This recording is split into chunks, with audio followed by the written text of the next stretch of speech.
ಮಹಿಳಾ ಅಘೋರಿಗಳ ಬಗ್ಗೆ ಸಿನಿಮಾ ಮಾಡಬೇಕು ಅನ್ನೋಂಥ ಥಾಟ್ ನಿಮಗೆ ಸ್ಟ್ರೈಕ್ ಆಗಿದ್ದು ಯಾವಾಗ, ಎಲ್ಲಿ, ಯಾಕೆ? ನಾನೇನು ಓದಿದ್ದೆ, ನಾನೇನು ತಿಳ್ಕೊಂಡಿದ್ದೆ ಅದೆಲ್ಲ ಒಂದು ಒಂದು ದೊಡ್ಡ ಮಟ್ಟದಲ್ಲಿ ಎಲ್ಲೆಲ್ಲೋ ಕರ್ಕೊಂಡು ಹೋಗ್ತಾ ಇತ್ತು. ಅಘೋರಿಗಳ ಪಾತ್ರವನ್ನ ಮಾಡ್ಲಿಕ್ಕೆ ಅವರು ಆ ಕ್ಷಣಕ್ಕೆ ಭಯ ಪಟ್ರ ಅಥವಾ ಡೇರಿಂಗ್ ಆಗಿಲ್ಲ ನಾನು ಇದನ್ನ ಮಾಡ್ತೀನಿ ಅಂತ ಒಪ್ಕೊಂಡ್ರ? ಫಿಮೇಲ್ ಅಘೋರಿ ಇದಾರ ಅಂತ ಅಂದ್ಬಿಟ್ಟು ಅವ್ರಿಗೆ ಶಾಕ್ ಆಯ್ತು, ಮೇಡಮ್ ಶಾಕ್ ಆಯ್ತು. ಬಟ್ ಅಷ್ಟೊಂದು ಡೆಡಿಕೇಶನ್ ಆಗಿ ವರ್ಕ್ ಮಾಡಿರೋ ರಾಧಿಕಾ ಮೇಡಮ್ ಬಗ್ಗೆ, ನಿಮ್ಮ ಪಾತ್ರಕ್ಕೆ ಜೀವ ಕೊಟ್ಟಂತ ಆ ಸ್ವೀಟಿ ಬಗ್ಗೆ ಏನ್ ಹೇಳ್ತಾರೆ ಶ್ರೀಜಯ? ಮೇಡಮ್ ಈ ರೀತಿ ಇರುತ್ತೆ ಅಂತಂದ್ರೆ ಓಕೆ ಡನ್, ಕ್ಯಾರೆಕ್ಟರ್ಗೋಸ್ಕರ ತಾನೆ, ಓಕೆ ಡನ್. ಮೇಡಮ್ ಸ್ಮಶಾನ, ಓಕೆ ಡನ್. ಶಿವರಾಮ್ ಸರ್ ಒಂದು ಸ್ವಲ್ಪ ಮೂವ್ ಆಗ್ತಾ ಇದ್ದಾರೆ, ಒಂದೊಂದು ಸ್ವಲ್ಪ ಏನಾದ್ರು ಮುಂದೆ ಹೋಗಿದ್ದಿದ್ರೆ ನಾವು ಅವತ್ತೇ ಒಂದು ಅವಘಡನ ಎದುರಿಸಬೇಕಾಯ್ತಾ ಅಂತ ಅನಾಹುತ. RX ಸೂರಿ ಸಿನಿಮಾ ಖ್ಯಾತಿಯ ನಿರ್ದೇಶಕರಾಗಿರ್ತಕ್ಕಂಥ ಶ್ರೀಜಯ್ ಸರ್ ಈಗ ಬೈರಾದೇವಿ ಅನ್ನುವಂಥ ಒಂದು ಅದ್ಭುತವಾದಂತಹ ಸಿನಿಮಾ ಮಾಡಿದ್ದಾರೆ. ಸಿನಿಮಾ ತಡ ಆಗಿದೆ ಅಷ್ಟೇ, ಆದರೆ ಬ್ಯೂಟಿಫುಲ್ ಆಗಿ ಸಿನಿಮಾ ಬಂದಿದೆ. ಸಿನಿಮಾ ರಿಲೀಸ್ಗೆ ರೆಡಿ ಇದೆ. ಈ ಕ್ಷಣ ನನ್ನ ಜೊತೆ ಶ್ರೀಜಯ್ ಸರ್ ಇದ್ದಾರೆ, ಅವ್ರನ್ನ ಮಾತಾಡಿಸ್ತಾ ಹೋಗ್ತೀನಿ. ಹಾಯ್ ಸರ್, ಹೇಗಿದ್ದೀರಾ? ಸುದ್ದಿಗೋಷ್ಠಿಯಲ್ಲಿ ಮಾತಾಡ್ತಾ ಹೇಳ್ತಿದ್ರಿ, ನಾನು ಬಿಟ್ಟಿದ್ರೆ ಎಲ್ಲಿ ಅಘೋರಿ ಆಗ್ಬಿಡ್ತೀನಿ ಅನ್ನೋ ಭಯ ಕಾಡ್ತಿತ್ತು ನನಗೆ ಅಂತ.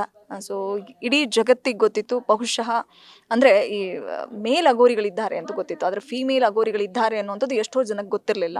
ಸೊ ಅದನ್ನು ಗೊತ್ತುಪಡಿಸ್ತಿದ್ದೀರಾ ಇಡೀ ಜಗತ್ತಿಗೆ. ಸೊ ಮಹಿಳಾ ಅಘೋರಿಗಳ ಬಗ್ಗೆ ಸಿನಿಮಾ ಮಾಡಬೇಕು ಅನ್ನೋಂಥ ಥಾಟ್ ನಿಮಗೆ ಸ್ಟ್ರೈಕ್ ಆಗಿದ್ದು ಯಾವಾಗ, ಎಲ್ಲಿ, ಯಾಕೆ?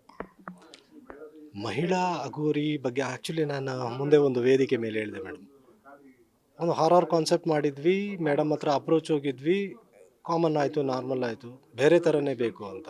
ಅದೇ ಟೈಮಲ್ಲಿ ನಾನು ಸರ್ಚಿಂಗಲ್ಲಿದ್ದೆ, ಒಂದಷ್ಟು ಪ್ರೊಡ್ಯೂಸರ್ ಸರ್ಚಿಂಗಲ್ಲಿದ್ದೆ. ಸೊ ಕಣ್ಮುಂದೆ ಇವಾಗ ನಿರ್ಮಾಪಕರಿದ್ದಾರೆ, ನಿರ್ಮಾಣ ಮಾಡಲಿಕ್ಕೆ ಎಲ್ಲ ರೆಡಿ ಇದ್ದಾರೆ. ಸೊ ನನ್ನ ಹತ್ರ ಕತೆ ಇಲ್ಲ ಅಂತಂದರೆ ಹೇಗೆ? ಸೊ ಅವಾಗೇನಾಯಿತು, ಅಲ್ಲೇ ಉಳಿದಿದ್ದಂಥ ಅವ್ರ ಮನೆ ಹತ್ರನೇ ಉಳಿದಿದ್ದಂಥ ಲೈನೇ ಭೈರಾದೇವಿ. ಯಾಕೆಂದರೆ ನಾನು ಈ ಹಿಂದೆ ಎಲ್ಲೋ ಒಂದು ಕಡೆ ಆರ್ಟಿಕಲ್ ಓದಿದ್ದೆ ಅಘೋರಗಳ ಬಗ್ಗೆ. ನಾನು ಒಂದಷ್ಟು ಸ್ವಲ್ಪ ಸ್ಪಿರಿಚುವಲ್, ನಾನು ಮಂತ್ರಗಳು, ದೇವರು, ದಿನರು ಎಲ್ಲ ಒಂದಷ್ಟು ನಂಬ್ತಾ ಇರ್ತೀನಿ. ಹಾಗೇನಾಯಿತು, ಅಘೋರ, ಓಕೆ ಅಘೋರ ಹೌದಲ್ವಾ, ಮಾಡ್ಬೋದಲ್ವಾ, ಹೆಂಗಿದ್ರು ಇವರು ಡಿಫ್ರೆಂಟಾಗಿರೋ ಕಾನ್ಸೆಪ್ಟೇ ಕೇಳ್ತಾ ಇದ್ದಾರಲ್ಲ, ಖಂಡಿತ ಮಾಡೋಣ ಅಂತ ಅಲ್ಲೇ ನಿಂತ್ಕೊಂಡು ಸುಮಾರು ಒಂದು 5 ಗಂಟೆಗಳ ಕಾಲ ಅವ್ರ ಮನೆ ಹತ್ರ, ಅಂದರೆ ಅವ್ರ ಮನೆಯಿಂದ 1 ಕಿಲೋಮೀಟ್ರಲ್ಲಿ ಒಂದು ಜಾಗ ಇದೆ, ಒಂದು ಪಾರ್ಕ್ ಥರ, ಅಲ್ಲಿ ನಿಂತ್ಕೊಂಡು ಸರಿ ಇದನ್ನ ಇಟ್ಕೊಂಡು ಹಿಂಗೆ ವರ್ಕೌಟ್ ಮಾಡಿದ್ರೆ ಖಂಡಿತ ಇವರು ಒಪ್ಕೊಳ್ಬೋದು ಅಂತೇಳಿ ಒಂದಷ್ಟು ಅಲ್ಲೇ ಲೈನೆಲ್ಲ ಒಂದಷ್ಟು ರೆಡಿ ಮಾಡಿಬಿಟ್ಟು ಅವತ್ತು ಸಂಜೆನೇ ನಮ್ಮ ರವಿ ಸರ್ ನಿರ್ಮಾಪಕರು ಮತ್ತು ಯಾದವ್ ಸರ್ ಅಂತಿದ್ದಾರೆ ಸಹ ನಿರ್ಮಾಪಕರು, ಅವ್ರಿಗೆ ಹೇಳಿದೆ, ಸರ್ ಒಂದು ಲೈನ್ ಹೊಳೀತು ಸರ್ ಅಂತ. ಹೌದಾ, ಸರಿ ಆಯಿತು, ಯಾವಾಗ ಹೇಳ್ತೀರಾ, ಯಾವಾಗಲೇ ಬರ್ತೀರಾ ಅಂತಂದರು. ನಾನಂದೆ, ಸರ್ ಈಗ ಸದ್ಯಕ್ಕೆ ಬರಲಿಕ್ಕಾಗಲ್ಲ, ಯಾಕೆಂದರೆ ಅದನ್ನು ಇನ್ನೂ ಒಂದಷ್ಟು ಡೆವಲಪ್ ಮಾಡಬೇಕು, ನನಗೊಂದು 10 ದಿನ ಟೈಮ್ ಕೊಡಿ ಅಂತ ಹೇಳಿದೆ. ಹೇಳಾದ್ಮೇಲೆ ಅವರು ಸರಿ ಆಯಿತು ಅಂತಂದು ಹೇಳಿದ್ರು. ನನಗೆ 10 ದಿನ ಸಾಕಾಗಲಿಲ್ಲ, ಯಾಕೆಂತಂದರೆ ಈ ಕತೆ ಒಳಗಡೆ ನಾನೇನು ಅಂದ್ಕೊಂಡಿದ್ದೆ, ನಾನೇನು ಓದಿದ್ದೆ, ನಾನೇನು ತಿಳ್ಕೊಂಡಿದ್ದೆ ಅದೆಲ್ಲ ಒಂದು ಒಂದು ದೊಡ್ಡ ಮಟ್ಟದಲ್ಲಿ ಎಲ್ಲೆಲ್ಲೋ ಕರ್ಕೊಂಡು ಹೋಗ್ತಾ ಇತ್ತು. ಯಾಕೆಂದರೆ ಏನೋ ಒಂದು ಸಣ್ಣ ಒಂದು 2 ಸೀಕ್ವೆನ್ಸೋ ಏನೋ ಅಘೋರಿಗಳು ಬರ್ತಾರೆ, ಏನೋ ಒಂದು ಹೊರ್ಟೋಗ್ಬಿಡ್ತಾರೆ ಅಂತಂದ್ರೆ ಆಗಲ್ಲ. ಇಡೀ ಸಿನಿಮಾ ನಮ್ಗೆ ಇದೇ ರೀತಿ ಕರ್ಕೊಂಡು ಹೋಗ್ತಾ ಇರ್ಬೇಕಾದ್ರೆ ಇನ್ನೂ ಒಂದಷ್ಟು ಟೈಮ್ ಹಿಡಿತಾ ಬಂತು. ಆಮೇಲೆ ಒಂದಷ್ಟು ಮಂತ್ರಗಳೆಲ್ಲ ಬೇಕಾಗಿ ಬಂತು, ಯಾಕೆಂದರೆ ಬರೀ ನಾವು ಓಂ ಫಟ್ ಸ್ವಾಹ, ಓಂ ಕ್ರೀಮ್ ಕ್ರೀಮ್ ಅದೆಲ್ಲ ವರ್ಕೌಟ್ ಆಗಲ್ಲ. ಇದಕ್ಕೆ ಒಂದು ಭೂತ ಆಹ್ವಾನೆ ಮಂತ್ರ ಅಂತಂದರೆ ಅದಕ್ಕೆ ಆಹ್ವಾನ ಹೆಂಗೆ ಮಾಡ್ತಾರೆ, ಉಚ್ಚಾಟನೆ ಹೆಂಗೆ ಮಾಡ್ತಾರೆ, ಆ ರೀತಿದೆಲ್ಲ ಒಂದಷ್ಟು ರಿಸರ್ಚ್ ಮಾಡಿ ಎಲ್ಲ ಮಾಡಿದಾಗ 15 ದಿವಸ ಆಗೋಯ್ತು. ಆ 15 ದಿವಸದಲ್ಲಿ ಆಲ್ರೆಡಿ ಸರ್ ಬೇರೆ ಕಡೆ ಎಲ್ಲೋ ಬೇರೆ ಪ್ರೊಡ್ಯೂಸರ್ ಜೊತೆ ಬುಕ್ ಆಗಿಬಿಟ್ಟಿದ್ದೀನಿ, ಹಾಗೆ ಹೀಗೆ ಅಂತೆಲ್ಲ ನಿರ್ದೇಶಕರ ಜೊತೆ ಬುಕ್ ಆಗಿದೆ ಕತೆ ಅಂತಂದರು. ಅದಾದಮೇಲೆ ಗೊತ್ತಿಲ್ಲ, 10 ಮಿನಿಟ್ಸಲ್ಲಿ ಅವರೇ ಮತ್ತೆ ಕಾಲ್ ಮಾಡಿದ್ರು. ಏನು ಲೈನು ಅಂತಂದರು, ಸರ್ ಫೀಮೇಲ್ ಅಘೋರ ಅಂದೆ. ಫೀಮೇಲ್ ಅಘೋರನ? ಹೌದು ಸರ್. ಆ ಥರ ಇದ್ದಾರಾ? ಖಂಡಿತ ಇದ್ದಾರೆ ಸರ್. ಹೌದಾ, ಅದು ಹೇಗೆ ಅಂತಂದ್ರು. ನಾನು ಇದೆಲ್ಲ ಫೋನಲ್ಲೆಲ್ಲ ಹೇಳೋಕ್ಕಾಗಲ್ಲ, ನೀವು ಸಿಗಿ ಸರ್ ಅಂತೆಲ್ಲ ಹೇಳ್ಬಿಟ್ಟು ಎದುರುಗಡೆ ಸಿಕ್ಕಾಗ. ಇಂಟರಪ್ಟ್ ಮಾಡ್ತಾ ಇದ್ದೀನಿ, ಈ ಕತೆ ನನಗೆ ಸುದ್ದಿಗೋಷ್ಠಿಯಲ್ಲಿ ಹೇಳಿದ್ರಿ, ಬಟ್ ಈ ಒಂದು ಲೈನ್ ಸ್ಟೋರಿನ ಮೇಡಮ್ಗೆ ಹೇಳಿದಾಗ ಅವ್ರ ರಿಯಾಕ್ಷನ್ ಹೇಗಿತ್ತು? ಜೊತೆಗೆ ಈ ಅಘೋರಿಗಳ ಪಾತ್ರವನ್ನು ಮಾಡಲಿಕ್ಕೆ ಅವರು ಆ ಕ್ಷಣಕ್ಕೆ ಭಯ ಪಟ್ರ ಅಥವಾ ಡೇರಿಂಗ್ ಆಗಿಲ್ಲ ನಾನು ಇದನ್ನು ಮಾಡ್ತೀನಿ ಅಂತ ಒಪ್ಕೊಂಡ್ರ? ಅದ್ರ ಬಗ್ಗೆ ನಂಗೆ ರಿಯಾಕ್ಷನ್. ಖಂಡಿತ ಅಂದರೆ ಫಸ್ಟು ಫಿಮೇಲ್ ಅಘೋರಿ ಇದ್ದಾರಾ ಅಂತ ಅಂದ್ಬಿಟ್ಟು ಅವ್ರಿಗೆ ಶಾಕ್ ಆಯಿತು, ಮೇಡಮ್ಗೆ ಶಾಕ್ ಆಯಿತು. ಹೌದು ಮೇಡಮ್ ಇದ್ದಾರೆ ಅಂತ ಅಂದ್ಬಿಟ್ಟು ಒಂದಷ್ಟು ಡಾಕ್ಯುಮೆಂಟ್ರೀಸ್ಗಳು, ಒಂದಷ್ಟು ಆರ್ಟಿಕಲ್ಸು ಎಲ್ಲ ಅವ್ರಿಗೆ ತೋರಿಸಿದ ತಕ್ಷಣ ಹೌದಾ ಯಾವ ರೀತಿ ಅಂತೆಲ್ಲ ಹೇಳಿದ್ರು. ಅಲ್ಲಿ ಎಕ್ಸ್ಪ್ಲೈನ್ ಮಾಡಾದ್ಮೇಲೆ ಒಂದಷ್ಟು ಮಂತ್ರಗಳೆಲ್ಲ ಹೇಳಿದ್ವಿ, ದಿಕ್ಪಾಲಕ ಮಂತ್ರ ಇರ್ಬೋದು. ಆಮೇಲೆ ಹೌದು, ಯಾಕಂದರೆ ಸ್ಕ್ರಿಪ್ಟ್ ಮಾಡಬೇಕಾದ್ರೆ ಆಲ್ರೆಡಿ ನಾನು ಅದು ಏನು ಎಲ್ಲ ರಿಸರ್ಚ್ ಮಾಡಿದ್ದೆ. ಹೇಳಾದ್ಮೇಲೆ ಹೌದಾ ಸರಿ ಆಯಿತು, ಈ ರೀತಿ ವರ್ಕೌಟ್ ಮಾಡೋಣ ಅಂತ ಅಂದ್ಬಿಟ್ಟು ಎಲ್ಲ ಹೇಳಿದ್ರು. ತುಂಬ ಇಷ್ಟ ಆಯಿತು ಮೇಡಮ್ಗೆ. ಟಕ್ಕಂತ ಓಕೆ ಗ್ರೀನ್ ಸಿಗ್ನಲ್ ಕೊಟ್ಟರು. ಇಮಿಡಿಯೇಟು ನಾವು ಏನಿದೆ ನೆಕ್ಸ್ಟ್ ಪ್ರೊಸೀಜರ್ ಸ್ಟಾರ್ಟ್ ಮಾಡಿದ್ವಿ. ಸರ್, ಯೂಶಲಿ ನಾಯಕಿಯರು ಈ ಥರದ್ದು ಒಂದು ಎಕ್ಸ್ಪೆರಿಮೆಂಟ್ ಮಾಡಿಕೊಳ್ಳೋದಕ್ಕೆ ಎಲ್ಲ ನಾಯಕಿಯರು ಒಪ್ಕೊಳ್ಳಲ್ಲ. ಅದರಲ್ಲೂ ಭಸ್ಮನ ಮುಖ ತುಂಬ ಹಚ್ಕೊಳ್ಳೋದು, ಮತ್ತು ಸ್ಕಿನ್, ಅವರು ಹೇಳ್ತಾ ಇದ್ರು ನನ್ನ ಸ್ಕಿನ್ನೆಲ್ಲ ಎಷ್ಟು ರ್ಯಾಷಸ್ ಆಗಿತ್ತು ಗೊತ್ತಾ, ಏರೆಲ್ಲ ಎಷ್ಟು ಉದುರ್ತಾ ಇತ್ತು ಗೊತ್ತಾ ಅಂತ. ಬಟ್ ಅದೆಲ್ಲವನ್ನು ಮಾಡಿದ್ರು ಕೂಡ ಇವತ್ತು ಸಾರ್ಥಕತೆ ಸ್ಕ್ರೀನ್ ಮೇಲೆ ಕಾಣಿಸ್ತಾ ಇದೆ. ಬಟ್ ಅಷ್ಟೊಂದು ಡೆಡಿಕೇಶನ್ ಆಗಿ ವರ್ಕ್ ಮಾಡಿರೋ ರಾಧಿಕಾ ಮೇಡಮ್ ಬಗ್ಗೆ, ನಿಮ್ಮ ಪಾತ್ರಕ್ಕೆ ಜೀವ ಕೊಟ್ಟಂತ ಆ ಸ್ವೀಟಿ ಬಗ್ಗೆ ಏನು ಹೇಳ್ತಾರೆ ಶ್ರೀಜಯ್ ಅಂತ? ಹೇಳಕ್ಕೆ ಪದಗಳೇ ಸಾಲದು ಮೇಡಮ್. ಯಾಕೆಂತಂದರೆ ಬೇರೆಯವರೆಲ್ಲ ಗ್ಲ್ಯಾಮರ್ ಗ್ಲ್ಯಾಮರ್ ಗ್ಲ್ಯಾಮರ್ ತೋರಿಸಿ ಅಂತ ಹೇಳ್ಬೋದು. ಬಟ್ ನನ್ನ ಇಷ್ಟು ವಿಕಾರ ಮಾಡ್ತೀರ ಅಂತ ಅವ್ರಿಗೆ ಗೊತ್ತಿರಲಿಲ್ಲ. ಮೇಡಮ್ ಈ ರೀತಿ ಇರುತ್ತೆ ಅಂತಂದ್ರೆ ಓಕೆ ಡನ್, ಕ್ಯಾರೆಕ್ಟ್ರಿಗೋಸ್ಕರ ತಾನೇ, ಓಕೆ ಡನ್ ಮೇಡಮ್, ಸ್ಮಶಾನ ಓಕೆ ಡನ್. ಫಸ್ಟು ಭಯ ಅಂತಂದರು, ಆಮೇಲೆ ಒಪ್ಕೊಂಡು ಹಂಗೆ ಹೇಳ್ಕೊಂಡು ಬಂದ್ವಿ ಒಂದಷ್ಟು. ಏನೋ ಒಂದೊಂದು ದೊಡ್ಡ ಮಟ್ಟದಲ್ಲಿ ಆಯಿತು ಮೇಡಮ್. ಬಟ್ ಸುಮಾರು ಅಡೆತಡೆಗಳಾಯಿತು, ಅದನ್ನೆಲ್ಲ ದಾಟಿಕೊಂಡು ನಾವು ಈ ಒಂದು ಹಂತಕ್ಕೆ ಬಂದು ನಿಂತಿದ್ದೀವಿ. ಅದಕ್ಕೆ ತುಂಬ ಸಹಕಾರ, ಮೇಡಮ್ ಅವ್ರ ಸಹಕಾರ ಇಲ್ಲ ಅಂತಂದರೆ ಈ ಸಿನಿಮಾ ಆಗ್ತಾನೇ ಇರಲಿಲ್ಲ. ಆಮೇಲೆ ನಮ್ಮ ಒಂದಷ್ಟು ಟೆಕ್ನಿಷಿಯನ್ಸ್ ಎಲ್ಲರ ಸಹಕಾರದಿಂದ ಸಿನಿಮಾ, ಕಲಾವಿದರು, ತಂತ್ರಜ್ಞರು, ಎಲ್ಲರ ಸಹಕಾರದಿಂದ ಸಿನಿಮಾ ಕಂಪ್ಲೀಟ್ ಆಗಿದೆ. ನಾನು 3ನೇ ತಾರೀಕು ಜನರ ಮುಂದೆ ಇದೆ. ಯಾವ ರೀತಿ ನೋಡಿ ಅದು ಆಶೀರ್ವದಿಸ್ತಾರೋ ನೋಡಬೇಕು. ಸರ್, ಮೇಡಮ್ ನೋಡಿದ್ರೆ ಗೊತ್ತಾಗುತ್ತೆ ಯಾವುದೇ ಥರದ್ದು ಬ್ಯಾಡ್ ಹ್ಯಾಬಿಟ್ಸ್ ಇಲ್ಲ ಅಂತ. ಸ್ಮೋಕಿಂಗ್ ಅಂದಾಕ್ಷಣ ಅದು ಬ್ಯಾಡ್ ಹ್ಯಾಬಿಟ್ ಅಂತ ಅಲ್ಲ, ಬಟ್ ಆದ್ರೂ ಆ ಸ್ಟೈಲ್ ಗೊತ್ತಿರಲಿಲ್ಲ, ಹೆಂಗೆ ದಮ್ ಎಳಿಬೇಕು ಅಥವಾ ಹೊಡಿಬೇಕು ಅಂತ ಗೊತ್ತಿರಲಿಲ್ಲ. ಅದನ್ನು ಕಲಿಸಿದಂಥ ಗುರುಗಳು ರಂಗಾಯಣ ರಘು ಅಂತ ಸ್ಟೇಜ್ ಮೇಲೆ ಮೇಡಮ್ ಹೇಳಿದ್ರು. ಸೊ ಆ ಸೀಕ್ವೆನ್ಸ್ ಎಷ್ಟು ಟೇಕ್ ತಗೊಂಡ್ರು, ಪರ್ಟಿಕ್ಯುಲರ್ಲಿ ಆ ಭಂಗಿ ಸೇದೋದಕ್ಕೆ, ಮತ್ತು ಎಷ್ಟು ಸೀನ್ಸ್ ಇದೆ ಆ ಸಿನಿಮಾದಲ್ಲಿ ಅನ್ನುವಂಥದ್ದು ಭಂಗಿ ಸೇದೋದು. ಅಂದರೆ ಭಂಗಿ ಸೇದೋದು ಆ್ಯಕ್ಚುಲಿ ಫಸ್ಟು ಇವಾಗ ಅಗೋರ ಅಂತಂದರೆ ಅವ್ರದ್ದೊಂದು ಆಚಾರ ವಿಚಾರಗಳಿರುತ್ತೆ. ಅಲ್ಲಿ ಏನೋ ಒಂದು ಮಾಂಸ ಭಕ್ಷಣೆ ಆಗ್ಬೋದು, ಏನೇ ಒಂದು ಆಗ್ಬೋದು, ಅಂದರೆ ಒಂದು ಏನು ಮದ್ಯಪಾನ ಇರ್ಬೋದು, ಎಲ್ಲ ಮಾಡ್ತಾರೆ ಅವರು. ಯಾಕೆಂದರೆ ಎಲ್ಲ ಮಾಡ್ತಾ ಇರಬೇಕಾದ್ರೆ ಇಲ್ಲಿ ಭಂಗಿ ಇಲ್ಲ ಅಂತಂದರೆ ಹೇಗೆ ಅಂತಂದ್ಬಿಟ್ಟು ನಾನು ಫಸ್ಟ್ ಮೇಡಮ್ಗೆ ಹೇಳಿದೆ, ಮೇಡಮ್ ಈ ರೀತಿ ಸ್ಮೋಕ್ ಮಾಡಬೇಕಾಗಿ ಬರುತ್ತೆ. ಹೌದು, ಸ್ಮೋಕ್ ಮಾಡಬೇಕಾಗಿ ಬರುತ್ತೆ ಮೇಡಮ್. ಅಯ್ಯಯ್ಯೋ, ನನ್ನ ಕೈಯಲ್ಲಿ ಆಗಲ್ಲ, ಅದೆಲ್ಲ ನನಗೆ ಅಭ್ಯಾಸ ಇಲ್ಲ ಅಂದರು. ಇಲ್ಲ ಮೇಡಮ್, ಅದಿಲ್ಲ ಅಂತಂದರೆ ಈ ಪಾತ್ರದಲ್ಲಿ ಏನೋ ಒಂದು ಕೊಂಡಿ ಕಳ್ಕೊಂಡಂಗೆ ಆಗುತ್ತೆ. ಇದೆಲ್ಲ ಇದೆ, ಯಾಕೆಂದರೆ ಇವ್ರದ್ದೆಲ್ಲ ಒಂದಷ್ಟು ಪದ್ಧತಿಗಳಿದೆ.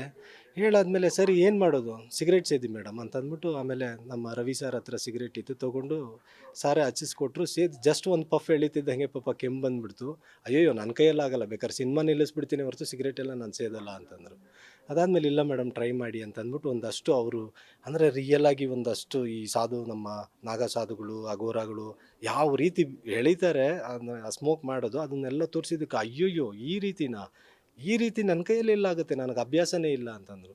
ನೋಡಿ ಮೇಡಮ್, ಅಭ್ಯಾಸ ಮಾಡ್ಕೊಳ್ಳಿ ಅಂತಂದೆ. ಯಾಕೋ ಬಿಟ್ಟರೆ ನೀವು ನನ್ನನ್ನು ಏನೋ ಮಾಡಂಗಿದ್ದೀರಾ ಅಂತೆಲ್ಲ ಹೇಳಿ, ಆಮೇಲೆ ಅಲ್ಲೇ ಕೂತ್ಕೊಂಡು ಒಂದು 3 ಡೇಸ್ ಅವ್ರಿಗೆ ಥ್ರೋಟು ಫುಲ್ಲು ಇನ್ಫೆಕ್ಷನ್ ಆಯಿತು. ಅದಾದಮೇಲೆ ದಯವಿಟ್ಟು ನೋಡಿ ಮೇಡಮ್ ನೋಡಿ ಅಂತಂದರೆ ಒಂದಷ್ಟು ಶಾರ್ಟ್ಸ್ಗಳು, ಬರೀ ಸಾಂಗಲ್ಲ ಸೀಕ್ವೆನ್ಸ್ಗಳಲ್ಲೂ ಒಂದಷ್ಟು ಮೇಡಮು ಭಂಗಿ ಸೇದೋದಿದೆ. ಅಲ್ಲೇನಾಯಿತು, ಇವಾಗ ಅವರು ನಾರ್ಮಲಾಗಿ ಸಿಗರೇಟ್ ಸೇತು ಅಂತಂದರೆ ಅದು ಬೇರೆ. ಇಲ್ಲಿ ನಾವು ಚಿಲಮ್ಗೆ ಒಂದಷ್ಟು ಟಬಾಕೋ ಫಿಲ್ ಮಾಡಬೇಕಾಗಿ ಬಂತು. ಟಬಾಕೋ ಫಿಲ್ ಮಾಡಬೇಕಾದಾಗ ಏನಾಯಿತು, ಅದನ್ನು ಫುಲ್ಲು ಟೈಟಾಗಿ ಹಾಕಿ ಅದನ್ನು ಟೋಟಲ್ ಪ್ರೆಸ್ ಮಾಡಿ ಅದನ್ನು ನಾವು ಲೈಟ್ ಮಾಡಿದಾಗ ಎಳಿತಾ ಇದ್ದಾರೆ, ಆಗ್ತಾ ಇಲ್ಲ, ಬರ್ತಾನೆ ಇಲ್ಲ, ಕ್ಯಾಮ್ರಾ ರೋಲ್ ಆಗ್ತಾನೇ ಇದೆ, ಓಡ್ತಾನೇ ಇದೆ. ಆಮೇಲೆ ಸಡನ್ನಾಗಿ ರಘು ಸರ್ ಬಂದರು. ಇರಿ ನಾನು ಹೇಳ್ಕೊಡ್ತೀನಿ ಅಂದ್ಬಿಟ್ಟು ಜೋರಾಗಿ ಎಳೆದ್ರು. ರಘು ಸರ್ ಎಳೆದ್ಬಿಟ್ಟು ತಗೊಳ್ಳಿ ಓಡಿ ಅಂತ ಅಂದ್ಬಿಟ್ಟು ಒಂದಷ್ಟು ಎಲ್ಲ ಮಾಡಿದ್ರು ರಘು ಸರ್. ಎಲ್ಲ ಒಂದು ಚೆನ್ನಾಗಿತ್ತು. ಅಲ್ಲೂ ಅಷ್ಟೇ ಥ್ರೋಟ್ ಇನ್ಫೆಕ್ಷನ್ ಆಯಿತು. ಬಟ್ ಪಾತ್ರಕ್ಕೋಸ್ಕರ ಮಾಡಿದ್ದು, ಮೇಡಮ್ಗಂಥ ಅಭ್ಯಾಸಗಳೇನಿಲ್ಲ ಮೇಡಮ್. ಶ್ರೀಜಯ್ ಸರ್, ಕಾಶಿನಲ್ಲಿ ಎಷ್ಟು ದಿನದ ಶೂಟಿಂಗ್ ಸ್ಕೆಡ್ಯೂಲ್ ಇತ್ತು? ಈ ಕ್ಷಣ ಶಿವರಾಮ್ ಸರ್ನ ನೆನಪು ಮಾಡ್ಕೊಳ್ತೀರಿ ಅಂತ ಅನ್ಕೋತೀನಿ. ಆ್ಯಕ್ಚುಲಿ ವೇದಿಕೆ ಮೇಲೆ ಫಸ್ಟು ನಾನು ಇನ್ನೂ ಕಾಲಾವಕಾಶ ಕೇಳಿದೆ. ಬಟ್ ನಮ್ಮ ಮಾಧ್ಯಮದಲ್ಲಿ ಸಕ್ಸಸ್ ಮೀಟಲ್ಲಿ ಮಾತಾಡೋಣ ಅಂತ ಅಂದ್ಬಿಟ್ಟು ಹೇಳ್ಬಿಟ್ರು. ಫಸ್ಟು ನಾನು ಶಿವರಾಮ್ ಸರ್ ಬಗ್ಗೆನೇ ಹೇಳ್ಬೇಕಾಯ್ತು. ಆ್ಯಕ್ಚುಲಿ ಅವತ್ತು ಅಲ್ಲೇ ಒಂದು ಅವಘಡ ನಡಿಬೇಕಾಗಿತ್ತು. ಅದು ನಾನು ನಿಮ್ಮಲ್ಲಿ ಇವಾಗ ಫಸ್ಟಿಗೆ ಹೇಳ್ತಾ ಇದ್ದೀನಿ. ಅವತ್ತು ನೀರಲ್ಲಿ ಎಲ್ಲ ಶೂಟಿಂಗ್ ಮುಗಿಸ್ಕೊಂಡು ನಾವು ಗಂಗಾ ನದಿಲಿ ಸ್ನಾನ ಮಾಡಿ ದೇವರ ದರ್ಶನಕ್ಕೆ ಅಂತ ಹೋಗ್ತಾ ಇರಬೇಕಾದ್ರೆ ಎಲ್ಲರೂ ಕೈ ಹಿಡ್ಕೊಂಡಿದ್ದೀವಿ, ಗೊತ್ತಿಲ್ಲ ಅಲ್ಲೊಂದು ಸ್ಟೆಪ್ ಇದೆ. ಸ್ಟೆಪ್ ಆದಮೇಲೆ ಫುಲ್ಲು ಹರಿತಾ ಇರುವಂಥ ಅವತ್ತು ನೀರು ಆ್ಯಕ್ಚುಲಿ ಫೋರ್ಸ್ ಇತ್ತು. ಹೋಗ್ತಾ ಇರ್ಬೇಕಾದ್ರೆ ಸಡನ್ನಾಗಿ ರಘು ಸರ್ ಎಲ್ಲ ಕೈ ಇಟ್ಕೊಂಡಿದ್ದೆವು, ನಮ್ಮ ರಂಗಣ್ಣ ರಘು ಸರ್ ಹಾಗೆ ಈಜ್ಬಿಟ್ರು. ನೀವು ಅದರಲ್ಲಿ ಒಂದಷ್ಟು ಮೇಕಿಂಗ್ ಫುಟೇಜಲ್ಲಿ ನೋಡಿರ್ಬೋದು. ಅವ್ರು ಆ ಕಡೆ ಹೊರಟೋಗ್ಬಿಟ್ರು. ನೋಡಿದ್ರೆ ಈ ಕಡೆ ನಮ್ಮ ಶಿವರಾಮ್ ಸರ್ ಒಂದು ಸ್ವಲ್ಪ ಮೂವ್ ಆಗ್ತಾ ಇದ್ದಾರೆ. ಒಂದೊಂದು ಸ್ವಲ್ಪ ಏನಾದ್ರು ಮುಂದೆ ಹೋಗಿದ್ದಿದ್ರೆ ನಾವು ಅವತ್ತೇ ಒಂದು ಅವಘಡನ ಎದುರಿಸ್ಬೇಕಾಯ್ತಾ ಅಂತ ಅನಾಹುತ ಗೊತ್ತಿಲ್ಲ. ಕಾಲಭೈರವನ ಕೃಪೆ, ಕಾಶಿ ವಿಶ್ವನಾಥಂದು ಟಕ್ಕಂತ ನಾನು ನೀರಲ್ಲಿ ಇಳಿದ್ಬಿಟ್ಟು ಎಳ್ಕೊಂಬಿಟ್ಟು ತಳ್ಳಿಬಿಟ್ಟೆ ಸರ್ನ ಮೇಲೆ. ತಳ್ಳಾದ್ಮೇಲೆ ಅಲ್ಲಿಂದ ಎಲ್ಲ ಪೂಜೆ ಆಯಿತು. ಅದಾದಮೇಲೆ ಸಾರ್ ಹೇಳಿದ್ರು ನನಗೆ, ಶಿವರಾಮ್ ಸಾರ್ ಹೇಳಿದ್ರು, ಯಾಕೆಂದರೆ ನಾನು ಇನ್ನೂ ಹುಟ್ಟೇ ಇರಲಿಲ್ಲ ಸಿನಿ ರಂಗದಲ್ಲಿ. ಅವ್ರು ಆಲ್ರೆಡಿ ಸಿನಿಮಾದಲ್ಲಿದ್ದರು. ಅಂಥ ದೊಡ್ಡ ಹಿರಿಯರು ಒಂದು ಕಾಲಭೈರವನ ಸನ್ನಿಧಿಲಿ ನನಗೆ ಹೇಳಿದ್ದು ಒಂದೇ, ಅನ್ನಪೂರ್ಣೇಶ್ವರಿ ದೇವಸ್ಥಾನದ ಹತ್ರ ಹೋದ್ರೆ ಅಲ್ಲಿ ಅನ್ನಪೂರ್ಣೆ ಇದ್ದಾಳೆ ತಾಯಿ, ಅಲ್ಲಿಂದ ಒಂದು ಕಮಲದ ಹಾರ ತೊಗೊಂಡು ನನ್ನ ಕುತ್ತಿಗೆಗೆ ಹಾಕಿ, ಈ ಸಿನಿಮಾ ಬೇರೆ ಲೆವೆಲಿಗೆ ಸಕ್ಸಸ್ ಆಗುತ್ತೆ, ನೀನು ಗೆಲ್ತೀಯ ಹೋಗಪ್ಪ ಅಂತಂದರು. ನನಗೆ ಅದೊಂದು ಆಶೀರ್ವಾದ ಈ ವೇದಿಕೆ ಮೇಲೆ ನೆನೆಸ್ಕೋಬೇಕು ಅಂತ ಅಂದ್ಕೊಂಡೆ. ಬಟ್ ಅದೊಂದು ಅವಕಾಶ ಆಗಿಲ್ಲ. ಬಟ್ ಸಕ್ಸಸ್ ಮೀಟಲ್ಲಿ ಖಂಡಿತ ನಾನು ಇದನ್ನು ಹೇಳ್ತೀನಿ. ಕಾಶಿಲಿ ನಾವು ಇದು ಒಂದು 15 ದಿನಗಳ ಕಾಲ ಶೂಟ್ ಮಾಡಿದ್ವಿ. ಯಾಕೆಂದರೆ ಆ ಗಂಗಾರತಿ, ಆ ಕಡೆ ಒಂದಷ್ಟು ಹೆಣ ಸುಡ್ತಾ ಇದ್ದಾರೆ, ಅದೆಲ್ಲ ಒಂದಷ್ಟು ಎಲ್ಲ ಪ್ಲ್ಯಾನ್ ಮಾಡಿದ್ವಿ. ಆಮೇಲೆ ನಾವು ಮಾಡ್ತಿದ್ದಂಗೆ ಜೋರು ಮಳೆ ಬಂತು, ಫ್ಲಡ್ ಬಂದುಬಿಡ್ತು. ಮತ್ತೆ ಪ್ಯಾಕಪ್ ಮಾಡ್ಕೊಂಡು ಮತ್ತೆ ಹೋಗಿ ಮತ್ತೆ ಶೂಟ್ ಮಾಡಿ ಅಲ್ಲಿ ಎಲ್ಲ ಒಂದಷ್ಟು ಅಂದರೆ ವಾಸ್ತವಕ್ಕೆ ಹತ್ರ ಇರಬೇಕು. ನಾವು ಅಲ್ಲೆಲ್ಲೋ ಸೆಟ್ ಹಾಕೋಕ್ಕಂತೂ ಆಗಲ್ಲ. ಅದೆಲ್ಲ ಏನೋ ಒಂದು 4 ಕಟ್ಟಿಗೆ ಇಟ್ಟು ಬೊಂಬೆ ಇಟ್ಟು ನಾವು ಸುಡೋಕ್ಕೂ ಆಗೋದಿಲ್ಲ. ಅದೆಲ್ಲ ಒಂದು ವಾಸ್ತವಕ್ಕೆ ಹತ್ರ ಇರಬೇಕು ಅಂತ ಅಂದ್ಬಿಟ್ಟು ಒಂದಷ್ಟು ಶೂಟ್ ಮಾಡಿ ಕಾದು ಕಾದು ಕಾದು ನಮ್ಮ ಬಡ್ಜೆಟ್ ವೈಸು ತುಂಬ ಜಾಸ್ತಿ ಆಗ್ತಾನೇ ಇತ್ತು. ಬಟ್ ಮೇಡಮ್ ಅದಕ್ಕೆಲ್ಲ ಒಳ್ಳೆ ಸಹಕಾರ ಕೊಟ್ಟರು. ಹಾಗಾಗಿ ಈ ದೃಶ್ಯ ಇಷ್ಟು ಒಂದು ವಿಜೃಂಭಣೆಯಿಂದ ಬಂದಿದೆ. ಸರ್, ನಿಮ್ಮ ಸಿನಿ ಕರಿಯರ್ನ ಬಿಗ್ ಬಜೆಟ್ ಸಿನಿಮಾ ಭೈರಾದೇವಿ ಅಂತಂದರೆ ತಪ್ಪಾಗಲ್ವಾ ಅಥವಾ ಹೇಗೆ? ಹೌದು ಮೇಡಮ್, ಇದೊಂದು ಬಿಗ್ ಬಡ್ಜೆಟ್. ಯಾಕೆಂದರೆ ಇದು ನಾವು ಏಕಕಾಲದಲ್ಲೇ 3 ಭಾಷೆಲಿ ಶೂಟ್ ಮಾಡಿದ್ವಿ. ಯಾಕೆಂದರೆ ಬರೀ ಕನ್ನಡ ಅಂತಂದಿದ್ದಿದ್ರೆ ನಾವೊಂದೇನು 70 ಡೇಸೆಲ್ಲ ಪ್ಯಾಕ್ ಮಾಡಿ ಮುಗಿಸ್ಬಿಡ್ತಾ ಇದ್ವಿ ಎಲ್ಲ. ಇದೇನಂತಂದರೆ ಅಟ್ ಎ ಟೈಮ್ 3, ಕನ್ನಡ ಆದಮೇಲೆ ತೆಲುಗು, ತೆಲುಗು ಆದಮೇಲೆ ತಮಿಳು, ಈ ರೀತಿ ತೊಗೊಳ್ತಾನೆ ಇದ್ವಿ. ಇನ್ನು ಕಾಮನ್ ನಡ್ಕೊಂಡು ಹೋಗೋದೆಲ್ಲ ಅದು ಕಾಮನ್ ಶಾರ್ಟ್ಸ್ಗಳು. ಸೊ ಈ ರೀತಿ ಆಗ್ಬೇಕಾದ್ರೆ ಆಮೇಲೆ ಪೋಸ್ಟ್ ಪ್ರೊಡಕ್ಷನ್ದು ಅಷ್ಟೇ ಸಿಕ್ಕಾಪಟ್ಟೆ. ನಾವು ಮ್ಯೂಸಿಕ್ ಮಾಡಬೇಕು ಅಂತಂದರೆ ಕನ್ನಡ ಲೆಂತ್, ಇವಾಗ ನಾರ್ಮಲ್ ಆಗಿ ಕನ್ನಡ ನೋಡ್ಬಿಟ್ಟು ಅದನ್ನು ಡಬ್ ಮಾಡೋದು ಬೇರೆ. ಆ್ಯಸ್ ಇಟ್ ಈಸು ನಮಗೆ ರೆಕಾರ್ಡಿಂಗ್ ಆಗಿರ್ಬೋದು, SFX ಆಗಿರ್ಬೋದು, ಎಲ್ಲ ಆ್ಯಸ್ ಇಟ್ ಈಸ್ ಸೇಮ್ ಇರುತ್ತೆ, ಸಿಂಕ್ ಟು ಸಿಂಕ್ ಇರುತ್ತೆ. ಇಲ್ಲಿ ನಾವು ಮಾಡ್ತಾ ಇರೋದು ತಮಿಳು ತೆಲುಗು. ಇಲ್ಲಿ ನಮ್ಮ ರಂಗಾಯಣ ರಘು ಸರ್ಗೆ ತಮಿಳು ಬರೋಲ್ಲ, ನಮ್ಮ ರಮೇಶ್ ಸರ್ಗೆ ತೆಲುಗು ಬರೋಲ್ಲ. ಅಲ್ಲೇನಾಯಿತು, ನಮ್ಮ ಅಸಿಸ್ಟೆಂಟು ಪ್ರಾಂಪ್ಟಿಂಗ್ ಮಾಡ್ತಾ ಇರಬೇಕಾದ್ರೆ ಅಲ್ಲೇನಾಗುತ್ತೆ, ಡಿಲೇ ಆಗುತ್ತೆ. ಅಲ್ಲಿ ಪ್ರಾಂಪ್ಟ್ ಮಾಡ್ತಾ ಕೇಳಿಸ್ಕೊಂಡು ಇಲ್ಲಿ ಡೈಲಾಗ್ ಹೇಳ್ಬೇಕಾದ್ರೆ ಡಿಲೇ ಆಗುತ್ತೆ. ಡ್ಯೂರೇಷನ್ ನೋಡ್ತು ಅಂತಂದರೆ ಯಾವುದು ಮ್ಯಾಚ್ ಆಗೋಲ್ಲ. ಆ ರೆಕಾರ್ಡಿಂಗ್ ಸಿಂಕು, SFXು ಎಲ್ಲ ಟೋಟಲ್ ಮತ್ತೆ ಸಿಂಕ್ ಮಾಡ್ತಾ ಕೂರಬೇಕು. ಇಲ್ಲೇನಾಯಿತು, 3 ಭಾಷೆಗಳಲ್ಲೂ ಈ ರೀತಿ ಕೆಲಸಗಳು ಎಳೆದು ಸ್ಟುಡಿಯೋ ಚಾರ್ಜಸ್ ಜಾಸ್ತಿ ಆಯಿತು, ಟೆಕ್ನಿಷಿಯನ್ ಪೇಮೆಂಟ್ಸ್ ಜಾಸ್ತಿ ಆಯಿತು, ಎಲ್ಲ ಜಾಸ್ತಿಯಾಗಿ ಇದೊಂದು ದೊಡ್ಡ ಬಡ್ಜೆಟ್ಟು ಹಾಗೆ ಕೂತಿದೆ. ಬಟ್ ಸಿನಿಮಾ ರಿಲೀಸ್ ಆದಮೇಲೆ ಖಂಡಿತ ಅದೆಲ್ಲ ಮೇಡಮ್ಗೆ ವಾಪಸ್ ಬಂದೇ ಬರುತ್ತೆ ಅನ್ನೋ ನಂಬಿಕೆ ನನ್ನಲ್ಲಿದೆ ಮೇಡಮ್. ಸರ್, ನನ್ನ ಕೊನೆಯ ಪ್ರಶ್ನೆ, ಬಹುಶಃ ಅವತ್ತು ಸ್ಮಶಾನದಲ್ಲಿ ಶೂಟಿಂಗ್ ಆಗುತ್ತೆ ಅಂದರೆ ತುಂಬ ಅಡೆತಡೆಗಳನ್ನ ಫೇಸ್ ಮಾಡಿದ್ವಿ ಅಂತ ಹೇಳಿದ್ರಿ. ಸ್ಮಶಾನದಲ್ಲಿ ಅವತ್ತಾದಂಥ ಇನ್ಸಿಡೆಂಟು ಸ್ಪೈನಲ್ ಕಾರ್ಡಿಗೆ ದೊಡ್ಡ ಮಟ್ಟದಲ್ಲಿ ಪೆಟ್ಟಾಗಿತ್ತು. ಸೊ ಅದೇ ಥರದ್ದು ತುಂಬ ಅವಘಡಗಳು ನಡೆದಿದೆಯಾ ಶೂಟಿಂಗ್ ಸೆಟ್ಟಲ್ಲಿ ಅಥವಾ ಹೇಗೆ ಅನ್ನೋಂಥದ್ದು ಈಗ ತಾನೇ ಶಿವರಾಮ್ ಸರ್ದು ಹೇಳಿದ್ರಿ.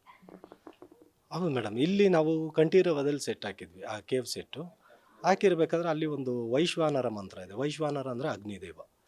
ಅಗ್ನಿದೇವಂಗೆ ಅಂದರೆ ನಾವು ಒಂದು ಪೂಜೆ ಮಾಡಬೇಕಂದ್ರೆ ಅವ್ರನ್ನ ಆಹ್ವಾನ ಮಾಡಬೇಕು. ಆ ರೀತಿ ಒಂದು ಪೂಜೆ ಇತ್ತು. ಅವ್ರೇನಂತಂದರೆ ಬೆಂಕಿ ಕಡ್ಡಿ ಆಗಲಿ ಒಂದು ಲೈಟ್ರ್ ಆಗಲಿ ಯೂಸ್ ಮಾಡಿ ಪೂಜೆನ ಉಪಯೋಗಿಸಲ್ಲ, ತಾನಾಗೇ ಬರಬೇಕದು. ಆ್ಯಕ್ಚುಲಿ ಅದು ಪದ್ಧತಿ ಇದೆ. ಸೊ ಆ ರೀತಿ ಒಂದು ಮಂತ್ರ ಇತ್ತು, ವೈಶ್ವಾನರ ಮಂತ್ರ. ಆ ಮಂತ್ರ ಎಲ್ಲ ಹೇಳ್ತಾ ಇರಬೇಕಾದ್ರೆ ಸಡನ್ನಾಗಿ ಏನು ಮಾಡಿದ್ರು, ವೈಶ್ವಾನರ ಅಂತೆಲ್ಲ ಕೂಗ್ಕೊಂಡ್ರು. ಕೂಗಾದ್ಮೇಲೆ ಓಕೆ, ಟೇಕ್ ಓಕೆ ಆಯಿತು, ಸರಿ ಕೂತ್ಕೊಂಡು ಬ್ರೇಕ್ ಅಂತ ಬಿಟ್ವಿ. ನಮ್ಮ ಪುಣ್ಯಕ್ಕೆ ಅಲ್ಲಿ ಯಾರೂ ನಿಂತಿರಲಿಲ್ಲ. ಅಲ್ಲಿ ಏನಾಯಿತು ನೋಡಿದ್ವಿ, ಆ ಕಡೆ ಹೋಗ್ತಾ ಇದ್ವಿ, ನೋಡಿದ್ರೆ ಒಂದೇ ಒಂದು ಆ ಪೇಪರ್ ಏನು ನಮ್ಮದು ಬಟರ್ ಪೇಪರ್ ಥರ ಕಟ್ಟಿರ್ತಾರೆ ಅಲ್ಲಿ ಒಂದಷ್ಟು ನಮ್ಮ ಗಾರ್ ವೈರು ಅದು ಇದು ಎಲ್ಲ. ಅಲ್ಲಿ ಏನಾಯಿತು ನೋಡಿದ್ರೆ ಪೇಪರ್ ಏನೋ ಸುಟ್ಟು ಕರ್ಕಲಾಗಿ ಕೆಳಗೆ ಬೀಳ್ತಾ ಇದೆ. ನೋಡಿದ್ರೆ ಬಲ್ಬೆ ಬರ್ನ ಏನೋ ಸುಟ್ಟು ಹೋಗಿದೆ ಆ ಹೀಟ್ಗೆ. ನಾನು ಈ ಮಂತ್ರದಿಂದ ಅಂತ ಹೇಳ್ತಾ ಇಲ್ಲ, ಅವಘಡ ಯಾವ ರೀತಿ ಆಗಬಹುದಾಗಿತ್ತು ಅನ್ನೋದನ್ನು ನೋಡಿದ್ರೆ ಅಲ್ಲಿ ಆ ಕಡೆಯಿಂದ ಬೀಳ್ತಾ ಇದೆ ಹೊಗೆ, ಫುಲ್ಲು ಸ್ಮೋಕ್ ಬಂದ್ಬಿಡ್ತು. ಬಟ್ ಗಟ್ಟಿ ಕಟ್ಟಿರೋದ್ರಿಂದ ಅಲ್ಲೇನೋ ಅಂತ ಅನಾಹುತ ಆಗಲಿಲ್ಲ.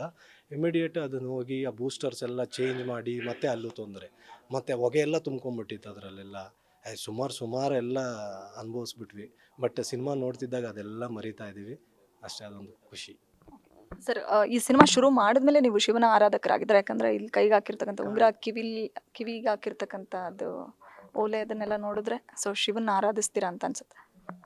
ಹೌದು ಮೇಡಮ್, ಶಿವ ಅಂದರೆ ಕುಲದೇವಿ ಅಂಗಾಳ ಪರಮೇಶ್ವರಿ ಕಾಳಿ ದೇವರು ಎಲ್ಲ ಒಂದೇ, ಬಟ್ ಇಷ್ಟವಾದ ದೇವರು. ಭೈರಾದೇವಿ ಸಿನಿಮಾದಿಂದ ಏನು ಎಕ್ಸ್ಪೆಕ್ಟ್ ಮಾಡ್ಬೋದು ಸರ್? ಮಹಿಳಾ ಆಗೋರಿ ಓಕೆ, ಬಟ್ ಈ ಸಿನಿಮಾ ದೊಡ್ಡ ಮಟ್ಟಕ್ಕೆ ರೀಚ್ ಆಗುತ್ತೆ ಅಂತ ಎಲ್ಲ ಗಣ್ಯರು ಹೇಳಿದ್ದಾರೆ, ಶಿವರಾಮ್ ಸರ್ ಹೇಳಿದ್ರು ಅಂತ ಕೇಳ್ಪಟ್ಟೆ. ಸೊ ಈ ಸಿನಿಮಾದಿಂದ ಏನು ನಿರೀಕ್ಷೆ ಮಾಡ್ಬೋದು ನಾವು ಸೊಸೈಟಿಗೆ ಅನ್ನುವಂಥದ್ದು? ಅಂದರೆ ಇದು ಒಂದು ಸೊಸೈಟಿಗೆ ಒಂದು ಮೆಸೇಜ್ ಕೊಡುವಂಥದ್ದು ಅಂಶ ಏನೂ ಇಲ್ಲ ಮೇಡಮ್. ಸೊಸೈಟಿಗೆ ಅಂಶ ಏನು ಇವಾಗ ಕರಪ್ಷನ್ ಬಗ್ಗೆ ಆಗಿರ್ಬೋದು, ಇಲ್ಲ ಏನೋ ಒಂದು ಏನಿಲ್ಲ, ಒಂದು ಎಂಟರ್ಟೈನ್ಮೆಂಟ್ ಅಂದರೆ ಒಂದು ಬೇರೆ ಲೋಕನೇ. ಇವಾಗ ನಮ್ಮ ಭಾರತೀಯ ಚಿತ್ರರಂಗದಲ್ಲೇ ಮಹಿಳಾ ಅಗೋರಿ ಬಗ್ಗೆ ಯಾರೂ ಸಿನಿಮಾ ಮಾಡಿಲ್ಲ. ನೀವು ಬೇಕಾದ್ರೆ ಸರ್ಚ್ ಮಾಡಿ ನೋಡಿ. ಮೇಲ್ ಅಗೋರಿ ಅಂದರೆ ಗಂಡು ಅಗೋರಿಗಳ ಬಗ್ಗೆ ತಮಿಳಲ್ಲಿ ಒಂದು ಸಿನಿಮಾ ಬಂದಿದೆ, ಅದು ನಾನ್ ಕಡವುಳ್, ಅದು ಬಾಲಾ ಸರ್ ಮಾಡಿದ್ದಾರೆ. ಮಹಿಳಾ ಬಗ್ಗೆ ಮಾಡಿಲ್ಲ. ಇದು ಒಂದು ಹೊಸತನ, ಇದು ಒಂದು ಹೊಸ ಪ್ರಯತ್ನ. ಇದನ್ನೇ ನಿನ್ನೆ ಅಲ್ಲೆಲ್ಲ ನಮ್ಮ ದೊಡ್ಡ ಹಿರಿಯ ಕಲಾವಿದರು, ತಂತ್ರಜ್ಞರು ಎಲ್ಲರೂ ಒಂದಷ್ಟು ಹೇಳಿದ್ದು, ಅಯ್ಯೋ ಈ ಥರ ನಾನು ನೋಡೇ ಇರಲಿಲ್ಲ, ಈ ರೀತಿಯೂ ಇರ್ತಾರ ಅನ್ನೋ ಅಂಥದ್ದೆಲ್ಲ ಹೇಳಿದರು. ಬಟ್ ಇದೊಂದು ಹೊಸ ಪ್ರಯತ್ನ. ಆಮೇಲೆ ಇಲ್ಲಿ ಭೈರಾದೇವಿ ಅಂದಿದ ತಕ್ಷಣ ಇದೊಂದು ದೇವ್ರ ಸಿನಿಮಾ, ಬರೀ ದೇವರೇ ಇರ್ತಾರೆ. ಮೇಡಮ್ ಅಂತಂದರೆ ಎಲ್ಲ ಏನು ಅಂದ್ಕೊಂಡಿರ್ತಾರೆ, ಏನೋ ಒಂದು ಫ್ಯಾಮಿಲಿದು ಅದು ಇದು ಬರೀ ಅಳೋದು ಇದು ಆ ಥರ ಅಲ್ಲ. ಕಂಪ್ಲೀಟ್ ಔಟ್ ಆ್ಯಂಡ್ ಔಟು ಒಂದು ಪ್ಯಾಕೇಜ್ ಸಿನಿಮಾ. ಇದರಲ್ಲಿ ಫ್ಯಾಮಿಲಿ ಆಡಿಯನ್ಸು, ಫ್ಯಾಮಿಲಿಯವರು ನೋಡ್ಬೋದು, ಹಾರರ್ ಇದೆ, ದೇವರಿದೆ, ದೆವ್ವ ಇದೆ, ಎಲ್ಲ ಇದೆ. ಖಂಡಿತ ಒಂದು ಒಳ್ಳೆ ಪ್ಯಾಕೇಜು. 3ನೇ ತಾರೀಕು ಬರ್ತಾ ಇದ್ದೀವಿ ದಸರಾ ಹಬ್ಬಕ್ಕೆ. ಈ ದಶಮಹಾವಿದ್ಯೆ ಏನಿದೆ ನವರಾತ್ರಿಗೆ, ಆ ದಶಮಹಾವಿದ್ಯೆ ಮೊದಲನೇ ದಿನವೇ ಈ ತಾಯಿ ಭೈರಾದೇವಿದು ಒಂದು ಸಿನಿಮಾ ರಿಲೀಸ್ ಆಗ್ತಾ ಇದೆ. ಖಂಡಿತ ನೋಡಿ ಸಪೋರ್ಟ್ ಮಾಡಿ, ಕನ್ನಡ ಸಿನಿಮಾನ ಗೆಲ್ಲಿಸಿ. ನನ್ನ ಕೊನೆಯ ಪ್ರಶ್ನೆ, ಅಗೋರಿ ಮತ್ತು ಕಾಳಿ ರೂಪದಲ್ಲಿ ಅಷ್ಟೇ ಕಾಣಿಸ್ಕೊಳ್ತಾರ ಥ್ರೂ ಔಟ್ ದ ಸಿನಿಮಾ, ಅಥವಾ ನಾವು ಸ್ವೀಟಿಯಾಗಿ ನೋಡ್ಬೋದಾ ಈ ಸಿನಿಮಾದಲ್ಲಿ ಅಂತ?